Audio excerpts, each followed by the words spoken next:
भीमा कोरेगाव शौर्य दिनानिमित्त पुसद येथे विविध कार्यक्रमाचे आयोजन. भीमा कोरेगाव शौर्य दिनानिमित्त भीम टायगर सेनेच्या वतीने गुरुवार दिनांक 1 जानेवारी रोजी पुसद येथे विविध कार्यक्रमाचे आयोजन करण्यात आले आहे.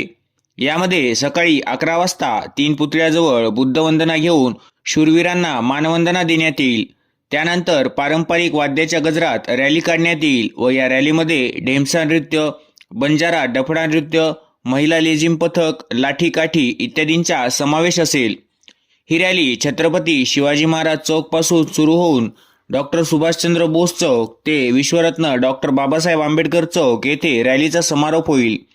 तसेच सायंकाळी 5 वाजता डॉक्टर बाबासाहेब आंबेडकर चौकात प्रबोधन, गीत गायन, सूरज आतिश भीमशाही टीव्ही स्टार नागपूर यांचा बुद्ध भीमगीतांचा बहारदार कार्यक्रम होईल. या कार्यक्रमाच्या अध्यक्षस्थानी संघटनेचे संस्थापक अध्यक्ष दादासाहेब शेळके, उद्घाटक व प्रमुख पाहुणे म्हणून डॉक्टर राजेश वाडवे हे उपस्थित राहतील. स्वागताध्यक्ष प्राध्यापक डॉक्टर सुनील खाडे हे आहेत. तसेच या कार्यक्रमात इतर बरेच मान्यवर उपस्थित राहणार असल्याचे भीम टायगर सेनेचे जिल्हाध्यक्ष किशोर कांबळे यांनी पत्रकार परिषदेमध्ये सांगितले.